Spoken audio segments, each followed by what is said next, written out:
Hello tout le monde, petite vidéo de présentation aujourd'hui d'une batterie pour panneaux solaires. Donc c'est de Anker Solix.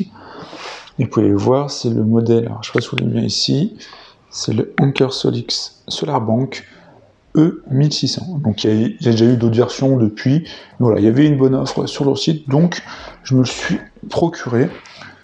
On va regarder rapidement leur site. Donc là, vous pouvez voir les différents visuels donc, de notre batterie, avec ici la partie sortie, là l'entrée panneau solaire. Voilà, on voit que c'est un bloc métallique. Là on voit qu'il est branché.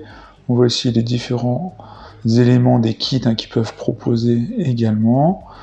Dans la partie scène, voilà, on voit des mises en situation branchées au microcontrôleur qui est branché à la prise du secteur, parce que ce produit-là se branche entre le panneau solaire, comme on peut voir ici sur le visuel, et votre prise de courant. Donc il y a le panneau solaire, il y a la batterie, il y a le micro-onduleur, et après il y a votre prise de courant. On voit que là le produit il est en ce moment à 1248, moi je l'ai vu à 800 €, il est en réduction sur leur site justement. Ils ont des kits, différents kits, avec panneaux solaires, des kits totalement complets. Moi je me suis procuré que ça, parce que voilà, j'ai déjà des panneaux solaires, j'en ai un de Sonology, j'en ai un aussi de kit solaire, et j'ai branché sur celui du kit solaire qui est dans mon jardin.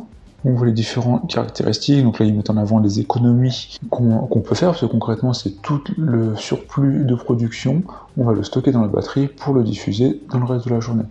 Contrairement à ce que je peux avoir aujourd'hui, si je vous montre, voilà, je vous montre par exemple une journée d'hier, on voit ici que toute une partie de la journée, j'étais largement en autoconsommation, donc j'avais une production, j'avais un excédent de production. Voilà, j'allais jusqu'à presque moins 600 watts, donc j'avais l'équivalent de mon talent de consommation, et après j'étais en surproduction de près de 600 watts. Et on voit, c'est la même chose tous les jours.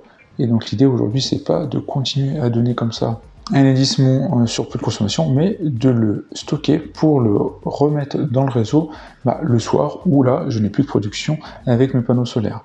Donc là on voit l'économie, la batterie LFP avec 6000 SiC pour une durée de vie d'environ 15 ans, mais sachant qu'elle continuera à stocker après ces 15 ans, mais elle aura plus la même capacité. Compatibilité avec 99% des kits solaires. Installation facile, rapide en 5 minutes, parce que ça se met avec les câbles classiques des panneaux, ça se branche directement dessus. Capacité massive de 1,6 kWh en une seule unité, sachant qu'il y a des modules additionnels où on peut les mettre par-dessus. Et analyse en temps réel via l'application Anker, donc on verra nous aussi. Ce qu'il y a dans la boîte, donc on doit avoir la SolarBank, 2 câbles MC4, un câble d'extension panneau solaire, manuel d'utilisation et un interrupteur de sortie 0 watts. Je crois que c'est ce que j'ai reçu à côté, parce que j'ai reçu en 2 cartons, je ne sais pas exactement à quoi ça correspond. Donc la capacité, on a vu 1600 Wh, la sortie c'est 800 watts max, 30 ampères max, la plage de tension c'est entre 11 et 60 volts, donc c'est des entrées et sorties MC4, donc du standard, connexion en Bluetooth ou en Wi-Fi 2,4 GHz, elle est IP65 certification d'étanchéité, parce qu'elle peut se mettre dehors, et moi c'est ce que je vais faire. Elle a une température de décharge de -20 à 55 degrés, et la batterie pèse 20 kg. Donc là vous avez les différentes questions, téléchargement du manuel, etc. Donc maintenant ce qu'on va faire, c'est déballer les différents colis. Donc le premier colis reçu, c'est celui-ci. Donc j'ai reçu avec un premier transporteur, j'ai reçu avec UPS, celui-là. Donc Anker Solix SolarBank E1600 Output Switch. Donc on verra dans la notice à quoi il sert. De toute façon, on va l'ouvrir. Un petit QR code avec le guide utilisateur a priori. Donc on a notre petit boîtier ici avec des prises MC4, on en a 2, donc peut-être un boîtier de sécurité. Ce qu'on voit sur la notice, ce qu'on a vu juste avant, c'est l'interrupteur de sortie 0 volt. Voilà, ça doit être une sécurité. On va, de toute façon, on verra dans la notice globale où on doit le mettre. Ensuite ici on a notre batterie, qu'est-ce qui peut être marqué dessus? Donc là on voit des visuels, on voit le 1600 Wh, le 800 watts max, la garantie 10 ans, 15 ans. On voit ici un petit blueprint où on voit la output, les ports output. Ici, c'est les ports input, donc pour mettre les panneaux, on peut en mettre jusqu'à 2, avec après une prise de sortie pour mettre au micro-onduleur. Le bouton unique ici d'allumage qui permet de voir le niveau de batterie. Bon, ben voilà, on va l'ouvrir. Alors sur le dessus, on a une boîte qu'on va ouvrir. Ici, une petite clé pour défaire les prises MC4 une fois installées, c'est pratique. Là, on va avoir tous nos câbles de branchement MC4. Donc là, ça a l'air d'être un Y. Et là, un autre. Donc on verra pour le branchement. On a ensuite une grosse cale de protection, sachant qu'il était plutôt bien protégé dans les transports, hein, parce qu'il y avait encore un autre carton par-dessus, plus des cales d'angle. Donc là, on peut avoir une bonne épaisseur de mousse. On a ensuite notre notice, donc on va espérer multilangue. Ouais, français, page 32, avec le contenu de boîte, les explications au niveau aussi du bouton de commande, donc pour l'allumage, appuyer 2 secondes, etc.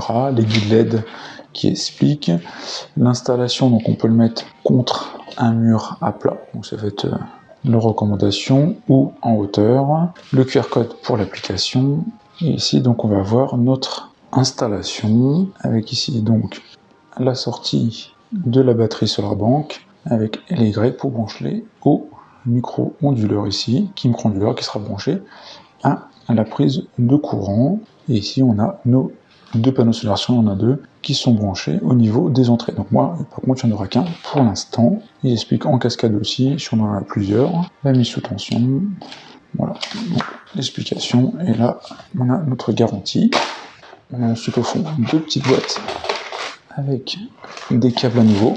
Donc on a plein de câbles MC4 là, et là il y en a encore d'autres. Voilà, ce qui me permet de faire, c'est des rallongeants. Et on n'a plus rien d'autre. Notre batterie, voilà, que je vous montre plus en détail comme ça de près. Donc on a ici le bouton d'allumage, on a ici notre logo, donc Anker Solix. On est sur du métal, ils disent attention qu'il ne faut pas qu'il y ait le soleil qui tape directement dessus. On a donc ici notre partie input pour le panneau 1 et le panneau 2. À l'arrière, juste de la visserie. Et sur l'autre côté, la partie output. Donc maintenant, ce que je vais faire, c'est qu'on va aller près du panneau pour l'installer. Alors, j'ai installé au niveau de mon panneau solaire ma petite batterie Anker Solix Bank. Vous pouvez voir ici. Voilà, il y a pas mal de soleil, mais pour vous montrer un peu l'installation que j'ai pu faire. Ici, c'est la partie input. Donc, j'ai pu brancher ici mon panneau solaire sur les qu'un, sachant qu'on peut en brancher un deuxième, hein, comme on l'avait vu lors du déballage. Et ici, j'ai la partie output. Donc, avec mes câbles MC4 qui partent ici vers le petit boîtier Anker qui permet de faire en sorte que je n'ai pas à envoyer de la batterie dans la maison. Donc, ce qui permet, c'est pour ça que c'est un output 0. Donc là, après, vous avez mes câbles qui passent ici, et qui sont branchés à mon micro-onduleur AP System, donc qui était avec ici mes panneaux solaires. Donc maintenant, ça fait plusieurs semaines qu'il est installé. Ce que je vous propose, c'est qu'on va regarder un peu différentes courbes dans l'application pour essayer, voilà, de voir ce que j'en pense. Là, en termes d'installation, vous voyez, là, c'est sur une palette, et après, il y a une boîte que j'ai construite un peu ici qui permet que ça soit pas en plein soleil et aussi un peu protégé de l'eau, même si elle est en soi normalement résistante à l'eau. Mais voilà, je préfère un peu la protéger.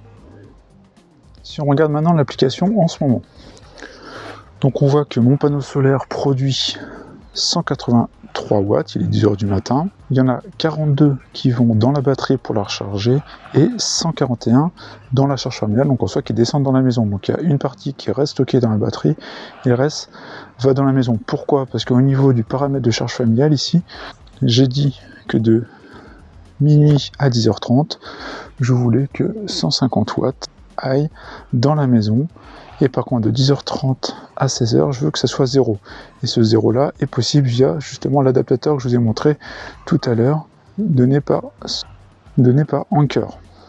Donc là voilà, on voit ce qui se passe, on voit le gain d'économie qui est fait, la production solaire du jour, on va mettre plutôt de la semaine. Là voilà, on voit la différente production solaire que j'ai pu faire sur cette semaine. Après, vous avez le mois depuis que je l'ai. Et comme ça, on a la production d'énergie, par exemple, la semaine de 14 kW, le CO2 économisé, le gain potentiel, sachant qu'on indique son coût du kilowatt avec son fournisseur d'énergie. Là, on voit ici un petit graphique où on voit que 33% de mon énergie, production, je le renvoie dans la maison et 67% dans la batterie. Parce que je produis que sur une partie de la journée, et ce qui me permet comme ça de lisser sur le reste de la journée où j'ai pas de production solaire. Donc là voilà, on a pu voir cette courbe-là donc de construction des différentes étapes. Donc voilà, avec notamment la courbe. Et ici on a la production solaire, mais on a aussi la partie stockage de la banque solaire. Donc c'est toute la partie combien je stocke par jour dans la batterie. Voilà, donc on voit ce que je stocke entre ce qui se vide, ce qui se remplit. C'est pour ça que c'est supérieur. Hein. Là il y a marqué 2,15 kW, sachant que la batterie est de 1,6, donc ça paraît pas normal, mais c'est normal. Parce que j'ai vidé une partie à un moment donné, après je l'ai re-rempli, donc dans la journée, je l'ai rempli de 2,15 kWh. On voit donc le stockage de 9,44 kWh et la sortie en tout de près de 14, parce que tout n'a pas pu être stocké. Au niveau de la partie appareil, on voit ici les SolarBank, on voit que j'en ai une deuxième, parce qu'entre temps, bah voilà, j'étais convaincu par le produit, donc j'ai installé un nouveau boîtier au niveau de mon autre panneau solaire qui est en haut, et donc là on voit que je charge que dans la batterie, il produit pas beaucoup là en ce moment, il faudrait que je regarde pourquoi, et tout va dans la batterie là. Alors ce que j'ai fait, c'est que j'ai fait quelques petits enregistrements avec différents contexte et moment de la journée, parce qu'on n'a pas forcément le même affichage. Là, c'est le où je produis rien, mais je renvoie dans la maison. Donc là, on a pu voir que je renvoyais 145 watts dans la maison, parce que j'étais en dehors de ma production solaire, donc j'avais plus de production. Voilà, on voit les différents graphiques, pareil, au niveau de ma production solaire, de la journée, de la semaine, etc. Mais ce qui est important, c'est ça, c'est qu'à ce moment-là, je produis plus de solaire, mais ma batterie injecte près de 150 watts dans la maison parce que je lui ai demandé. Donc là, autre cas, c'est je produis, mais j'ai demandé qu'il y ait minimum 150 watts qui passent dans le réseau, donc je produis 113. Donc tout passe dans la batterie et reva directement dans ma maison parce que j'ai demandé 150. Donc là, je produis moins de 150, donc tout va dans ma maison et rien n'est stocké dans la batterie parce que je souhaite produire et alimenter mon habitation. Là, autre cas, c'est le cas qui va arriver dans quelques minutes là, chez moi, c'est j'ai une production d'énergie, mais j'ai dit que je voulais rien envoyer dans la maison. Donc je veux remplir ma batterie, surtout remplir ma batterie. Donc je veux que toute l'électricité produite par mon panneau solaire aille dans ma batterie, et c'est tout. Et ça, c'est grâce justement au petit boîtier qui permet de faire ça, et donc dire tout passe dans la batterie et rien dans l'habitation. Donc c'est véritablement à un moment cette étape-là de la journée, où c'est en milieu de journée, moi, où j'ai l'autre panneau solaire qui renvoie. Donc là, je dis, bah c'est pas grave, 100%, je mets dans la batterie, comme ça je recharge la batterie pour lisser après sur toute la journée. Donc c'est cette étape-là qui est importante pour moi, où c'est le milieu de la journée, où j'ai un fort solaire, où j'ai un fort soleil, et là, j'envoie. Donc là, on voit, je produis 391, et ma batterie est à 85% de charge, mais je continue à la charger jusqu'à 100% ou jusqu'au délai que j'ai indiqué, et j'en vois rien chez moi. Donc là, dans ce dernier cas, là, je lui ai dit, bah tu produis mais t'envoies tout chez moi, pareil. Donc c'est pour ça qu'il y a marqué contourne, parce qu'il va contourner la batterie, il va directement aller dans l'habitation. Voilà, c'est cette étape-là qu'il indique, contournement. Au niveau de la batterie, un autre état qui existe aussi, et là que j'ai pas filmé, c'est la batterie. Quand je la dévide la nuit, le matin, elle se met en sécurité, c'est normal. Je l'ai bloquée à 20% de décharge, ce qui fait quand elle arrive à 20%, elle se stoppe, elle se met en sécurité, et elle renvoie plus rien dans la maison, bien évidemment. Et à ce moment-là, il n'y a plus d'énergie qui arrive chez moi, et donc je prends dans le réseau Enedis, je prends de l'électricité classique avec mon opérateur qui me livre de l'énergie. Donc voilà pour cette petite vidéo de l'Anker SolidBank EP1600. Je suis vraiment très content de ce produit-là, c'est pour ça d'ailleurs que j'en ai acheté un deuxième. J'espère que cette petite vidéo vous a plu, si c'est le cas n'hésitez pas à liker, à partager. Puis on se retrouve pour plein d'autres vidéos. Ciao tout le monde.